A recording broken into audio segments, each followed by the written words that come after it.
What's up, everybody? Welcome into Tom Curran's Patriots Talk podcast featuring Phil Perry. Phil, let's do some niceties here at the top. How you doing, guy? I'm doing great. How are you? Good. Let's get after it.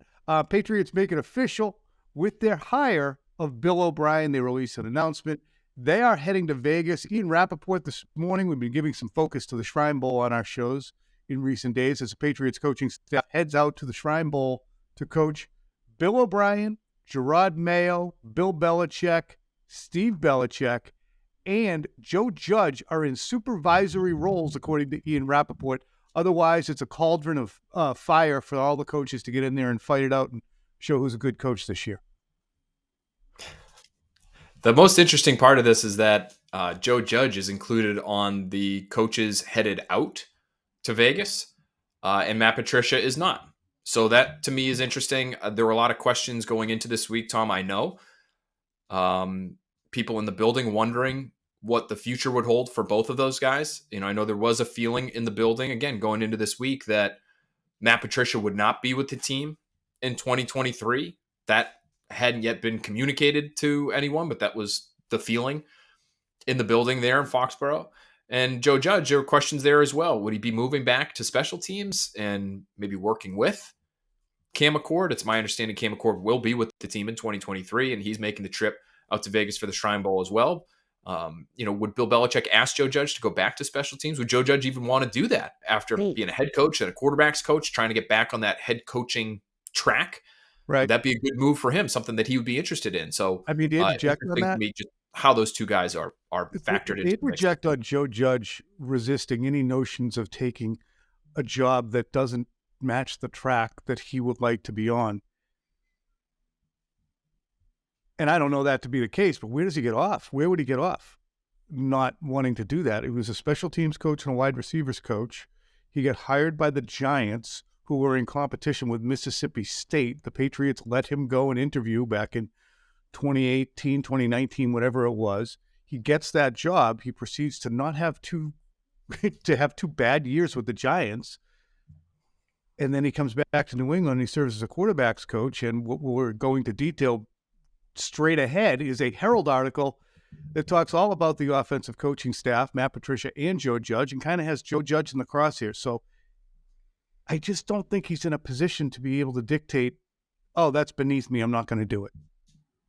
Well, maybe that's why he's headed out to Vegas with the team. I mean, maybe he's understood that too. And Bill Belichick, I think Bill Belichick respects both those guys enough, Patricia and Judge, to find something for them. But, if you're Joe Judge, you're saying, hey, I'm 2 years removed from being a head coach. I've coached on offense. It's a step backward for me, right? I'm if I'm Joe Judge and I'm projecting now, if I'm Joe Judge and I'm still getting paid by the Giants, would it not be better for me to just take the year off as opposed to going back and, maybe being labeled as a special teams guy for the rest of my career if I'm not interested in that? I don't know.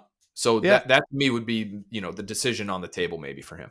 I would also think that it's somewhat unrealistic for some guys who lose their head coaching jobs to feel as if they're going to secure another one.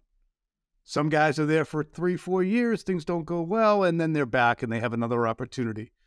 Other guys crash and burn, and it never happens again. I don't think Nathaniel Hackett's going to get rehired anytime soon by anybody. And I think Joe Judge might find the same thing unless he ends up with the greatest special teams performances in NFL history somehow. But Cam Akers had a really good special teams year in 2020 himself. All of that serves as prologue to a really well-done story by Karen Garigian and Andrew Callahan in the Boston Herald, detailing a lot of what we all observed as media folks, as what fans observed with the Patriots in 2022. And a lot of it was at the root. The story focuses on the root issue, which was the Patriots pivoting offense. And I'm going to get into some of the quotes here that stood out to me in this very long and again, well-reported story. There's not a lot here that doesn't explain what we were intimating and relating throughout the season in terms of the dysfunction, the frustration, the agitation. But there's quotes to it, and there's some more fleshing out of the details. At the top of the story, we have some quotes from different sources, all of whom are unnamed, but having Phil and I speak to both, plenty of sources, echoes what the things we've heard. I've never seen anything like it, was one quote. Quote, it was disheveled. It was always scrambling to get things done. Also, quote, it's always been about winning and doing what's best for the team. And I really believe Belichick, when he says that, I just think he really didn't understand how hard it was going to be, end quote. That's something I've mentioned a few times. He totally underestimated how hard it'd be and overestimated how well they do. Finally, another source says, I love Coach Belichick, but he effed us. So, Phil, you have all that as a backdrop, and then it just details really early on in the story the scheme and the scheme pivot and the idea that the Patriots wanted to pivot to a little bit of what Josh left behind and what Sean McVay was running with the Rams, emphasizing outside zone runs, and just how difficult it was during the offseason for the Patriots to get this stuff installed. Yeah, and I think that difficulty highlighted what I think this story that Andrew and Curran did a great job of putting together really focuses in on, which is a loss of buy-in. Yes, There that's was great. no buy-in. You distilled it. We talked about it early in the season, that this was the risk that Bill Belichick was taking. This is something Bill Belichick values. This is something that, if this doesn't go right, could evaporate on him. Even for Bill Belichick, greatest head coach of all time. Even if the players in that locker room feel that way about Bill Belichick. If he's not the one putting together every nuance of every offensive game plan and in every meeting room, whether it's the quarterbacks or the offensive line or the offense in general, if you don't have buy-in for those generals that you've appointed in Matt Patricia and Joe Judge, the buy-in can go up in smoke. And so the quote, Tom, to me in this story that spells that out very clearly was, I believe it was in the section that talked about the first Bills game in the regular season, where they had this incredibly conservative attack. And someone's quoted in the story as saying something along the lines of, and I should pull up the exact quote here. So the quote that stood out to me, kind of boiling this buy-in point down, is in the story where it says, one source asked, quote, sometimes I would wonder, like, are we trying to screw this up on purpose?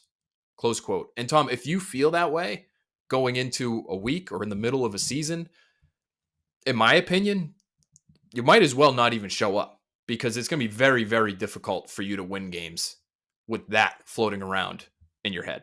It's funny, too. And I'm sure people were sitting there saying, well, why does this matter? They just hired Bill O'Brien. Obviously, it didn't work. And it was a misstep. So let's just wash our hands of it. To me, I think it's better to have it down on paper, explaining in a timeline with quotes relative to those times, even as we chronicled it as it went along, why the trust was lost, why the decision made didn't stand up. And I think they do an excellent job of distilling that and boiling it down.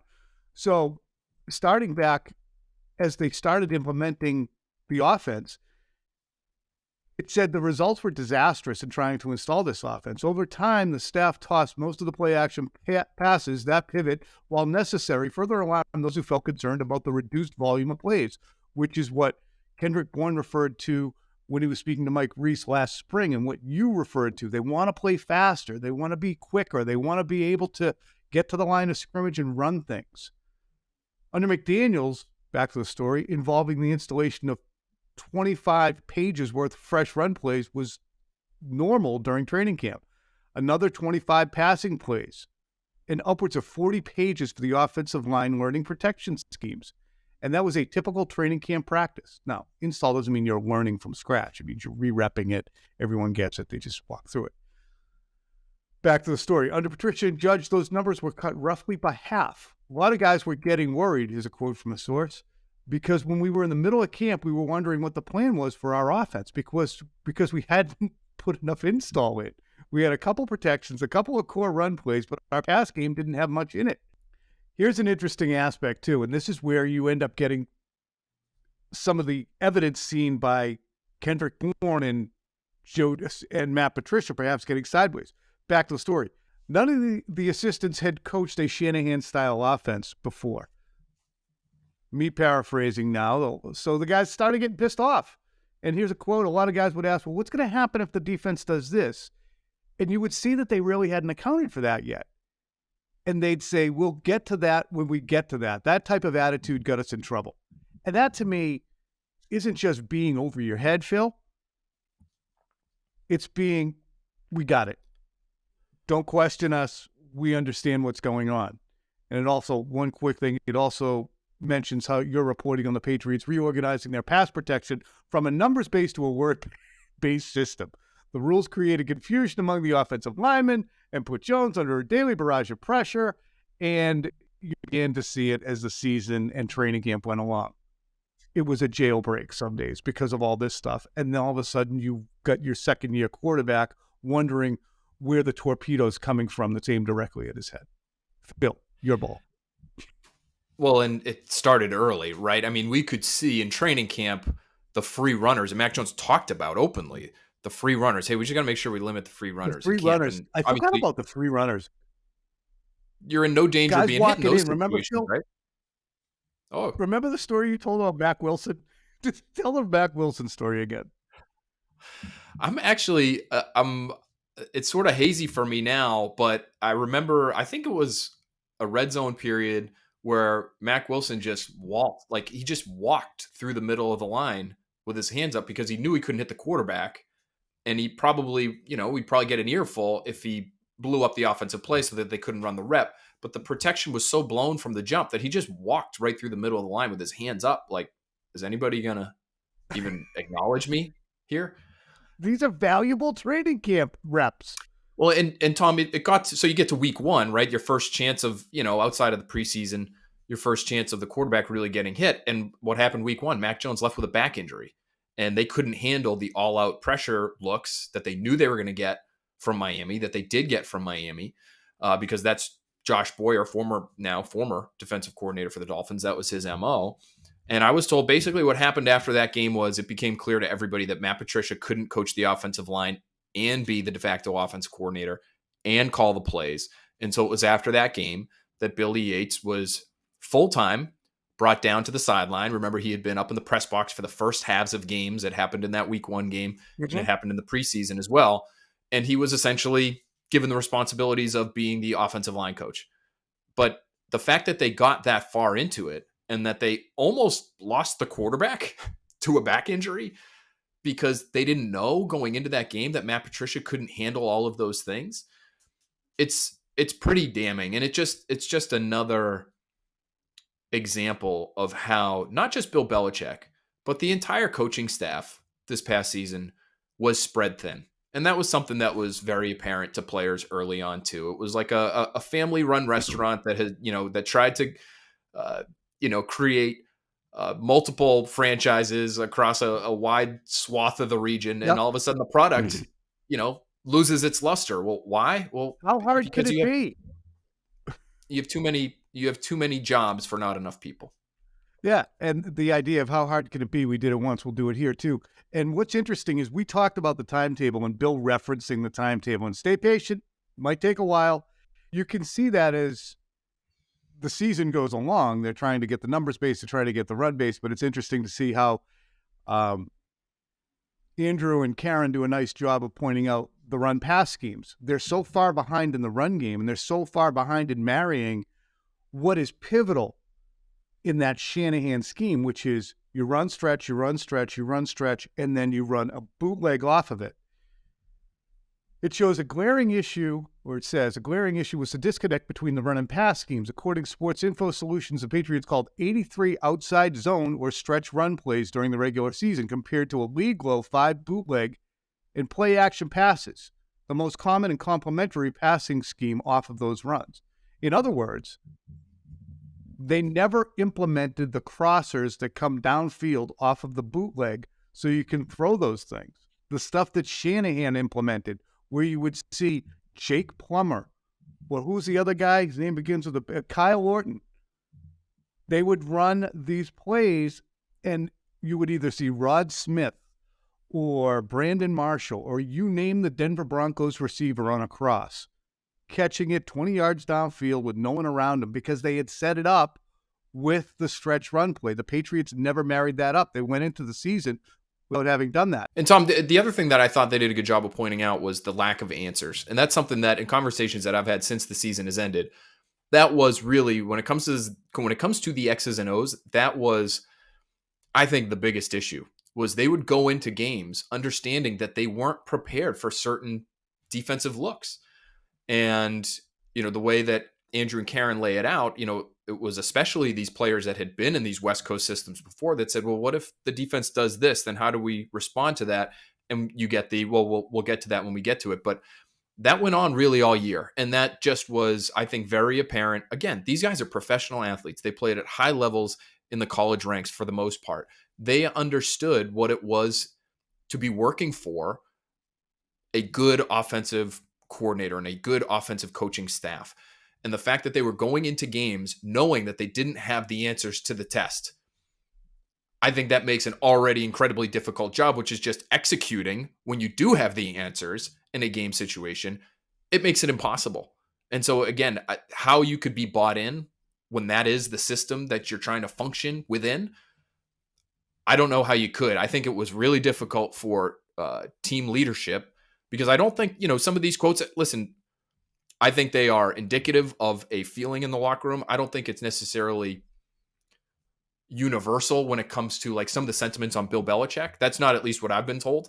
This is viewed as a Patricia and Judge problem. And yes, Bill Belichick put them in those roles, no question. But I think there's still a lot of respect for Bill Belichick. So I don't think this thing is completely irreparably broken moving forward, Tom. In terms of trust issue. In terms of the trust with Bill, I think if Joe Judge is still around and he's in a real important role offensively, that to me would be a problem. But if it's Bill Belichick and he hands the offense to Bill O'Brien, I think you've got two guys there that would have a lot of trust right off the bat. I think the upshot of all that too is Bill did those guys a massive, massive disservice. But we'll get to that in a minute. And we're going to focus in on the Joe Judge portion of the program right now, where this is what Curran and Andrew wrote. Around early October, when Jones was sidelined by a high ankle sprain, players began to see less of his position coaches in meetings. Judge, they later suspected, was in a process of being phased out. It was a stark change from training camp when Judge would command meetings and share the play call sheet in team periods with Patricia and Belichick. Judge also coached across positions in practice, forcing other assistants to occasionally correct his talking points to players during drills.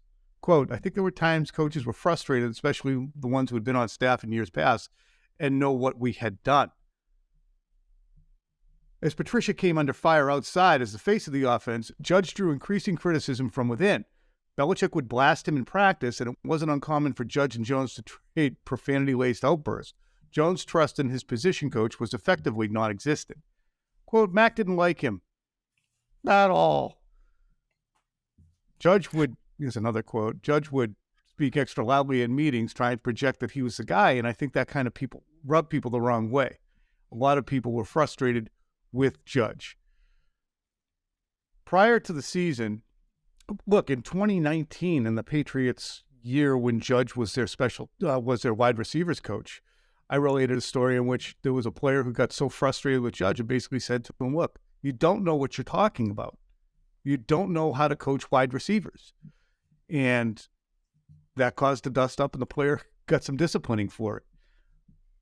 I also had it related to me by someone in the league that, look, Joe is a good coach and a good guy, but he has a tendency to overpromise. And he has such a swagger about him that you're convinced that he's got it down. And then you go to the situation that he's supposed to be working on, you're like, they're not ready. So as much as I have enjoyed my interpersonal contacts with Joe Judge, I think there is an exuberance and a confidence and a swagger that doesn't match up with the level of performance that he gives you as a coach, plainly speaking. And that's where he ended up forfeiting the trust of Mac Jones. If you got a lot of bluster, you better be able to bring some substance too, Phil. And a willingness to, collaborate, I think. There's just, it seems as though from this story, that players would try to work their way into the conversation and suggest things and ask questions. And I'm not sure how those were all received. And I think, again, all of this The why of started it, right? early. I come back to buy-in, and I come back to it all starting early, Tom. I mean, I remember writing about, when we were focused on sideline interactions, and you can scoff at that if you want, but I think it was a pretty good indication of what was going on with the team and how people were feeling about each other early in the year. In Vegas, during the preseason game where Mac Jones came off the field at one point, ripped the play sheet off of his wrist and spiked it on the ground. And then as soon as, Joe Judge waltzed over to try to sit down next to Mac Jones, he basically, without saying it, I don't think there was a single word exchanged, but he just got up and started pacing the sidelines. Like, he needed some space. And he even, I think publicly at one point referenced that we're still trying to figure out, the timing of how things should work on the sideline. And, there are times where, I'm not really ready to talk to anybody right away. And, there was some early clashing of personalities. I think it's safe to say that it didn't look like it got all that cleared up over the course of the season. And that goes back to the why of it. Why that Mac would plead for. Why are we doing this? Because he was trying to maybe, in my estimation, look, I got no real insight with Mac. I've had maybe 2 or 3 friendly conversations the last 47 seconds each in the locker room with him. But I think that he was respecting the process and the leadership by trying to prod gently with why. Can you tell me why? That would maybe if we get to that essence of why are we doing this, we can jumpstart where we're going to end up running aground. And there was frustration because he wasn't getting the why. And I think that the coaches, perhaps Judge and maybe to an extent Patricia, found that as undercutting, found it as sniveling, found it, as we've seen reported a couple of weeks ago, it's kind of quieted down, but Mac did this and Mac did that, and Mac wasn't. And I really believe that emanated from coaches who felt like they were undercut by Mac's outward lack of trust in them, that we could visibly see their frustration, and their way to strike back at Mac after the season was to feed into the notion that, well, Mac wasn't perfect either.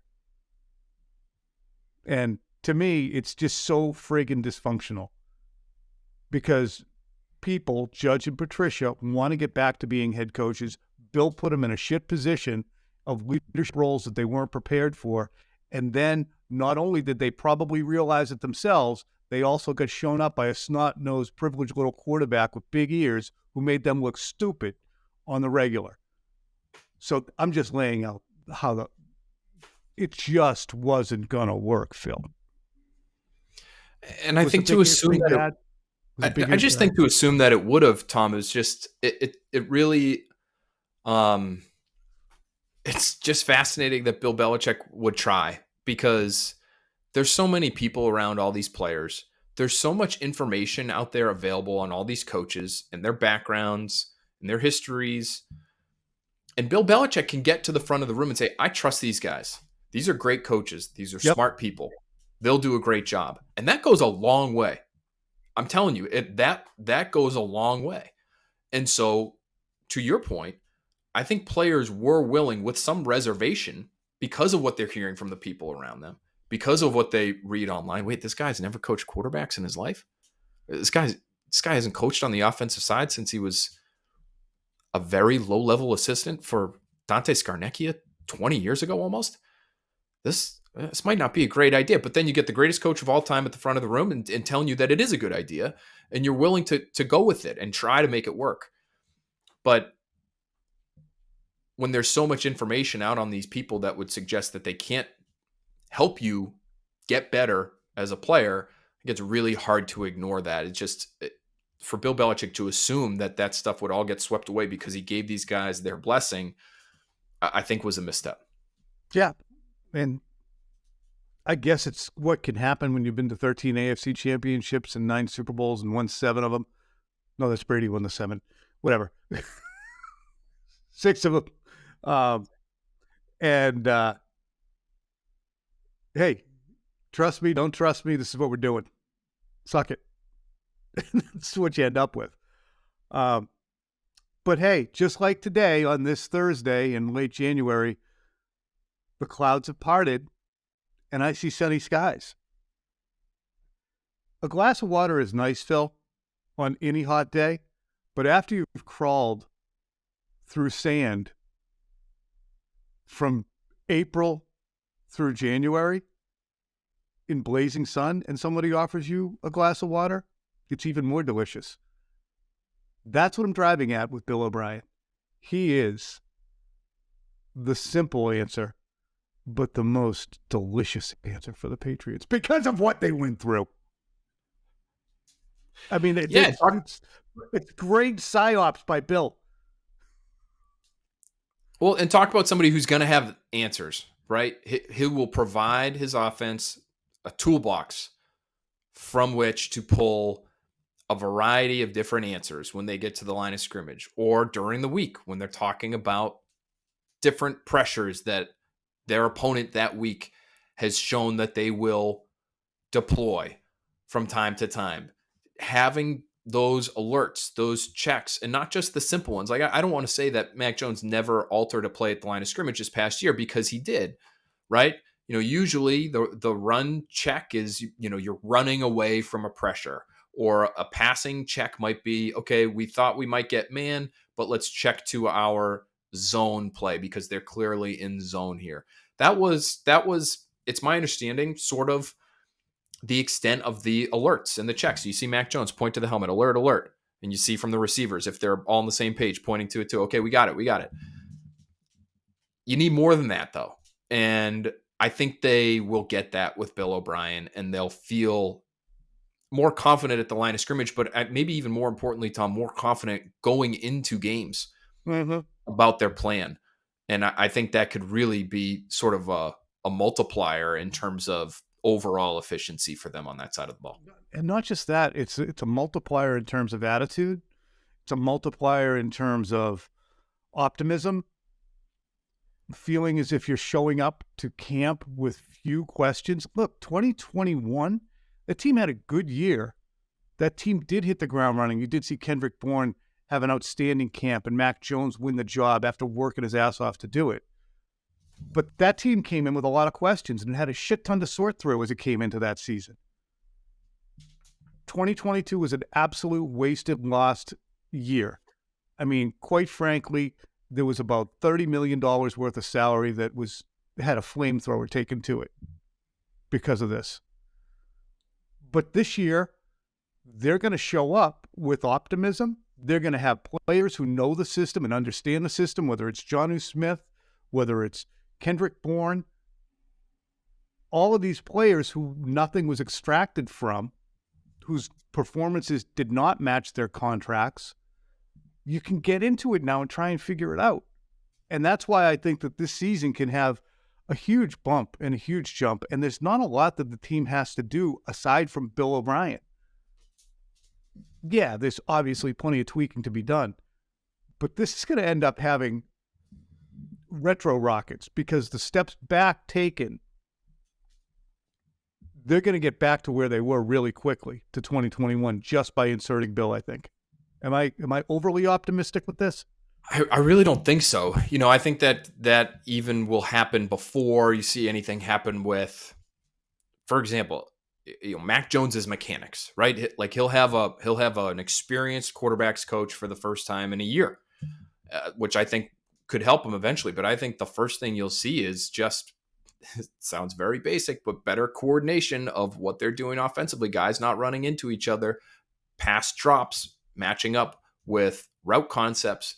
Those are the kinds of things that very quickly could make a real impact. So that's what we should expect to see. And if we don't, and if the conversation starts to shift towards, well, is this just too much change? Is 3 leaders offensively in 3 years just too much, even though it is an experienced guy? I think if we get there, Tom, that's a problem. And that's a sign of a greater issue that has taken root maybe more than we even are anticipating right now. I think pretty quickly you should see change.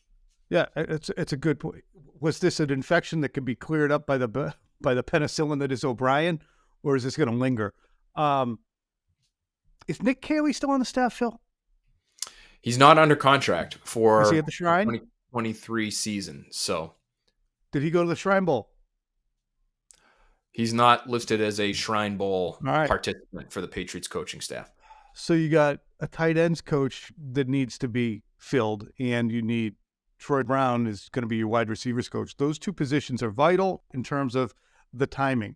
So I'm thinking Bill O'Brien and Troy Brown are critical in terms of getting married up before you even get to April, where they're having their first passing camps. So I don't know why I was thinking about it, but as you were talking about the timing, Troy Brown did not have, or at least his Chargers did not have a good year. So they have to be way better at wide receiver. And to get there, the wide receivers coach and the offensive coordinator have to be on the same page to deliver it to the players. And if the players aren't taking it, sorry. I did a long wide receiver evaluation yesterday, and I went into that. So, but we'll do the we're going to do that on Tuesday, I think. We'll get into wide receiver evaluations and all that shit. I like that. Just quickly on Caley, I don't think the door is slammed shut on a possible return to New England. I think it just depends on what happens some other places. For example, Jonathan Gannon, who's the defensive coordinator for the Eagles, I've been told if he ends up getting the job in Houston, there's an Ohio connection here between Nick Caserio, Jonathan Gannon, Nick Caley. Nick Caley could end up following Gannon to Houston as the next Texans offensive coordinator. So he might be kind of waiting on that front. Gannon's obviously still coaching in the playoffs right now. Also on the Caley front, he interviewed for the Jets offensive coordinator job, which, as we're recording this podcast, has been filled, reportedly. The Jets are hiring former Broncos head coach Nathaniel Hackett as their offensive coordinator. Oh, okay, because I just said Nathaniel Hackett at the top of the pod, and if he was getting another head coaching job, I was like, holy shit. We got to throw the whole pod away. All right, good, as long as he's an offensive coordinator. Does this mean, though, Tom, let's think Patriots-centrically here. Okay. Aaron Rodgers to the Jets, because Nathaniel Hackett was Aaron Rodgers' offensive coordinator in Green Bay during MVP seasons. And now you've got a link there, and you've got a quarterback who might want to go, might like to be in a bigger market. That's going to happen, Phil. So we're going to have Josh Allen, Mac Jones, Tua Tagovailoa, maybe Tom Brady if he lands there, or Lamar Jackson, and Aaron Rodgers. I am still on the Lamar Jackson to Miami train. Sure. I think you should be. I know the Ravens have said he's 200% going to be their quarterback, but sorry, money talks. And unless they're going to actually pay the guy what he needs to re-sign, he's going to be a free agent. For those of you who are viewing this podcast, you saw me taking some drinks of my giant extra large morning coffee. I also have a water and a Kind bar on the way to pick up the coffee every day. So I've got a water and 23 ounces of coffee in me. And this has been a good pod, and we've been on for 34 minutes. So I'm going to put a cork in it, say goodbye to Phil, and go use the restroom.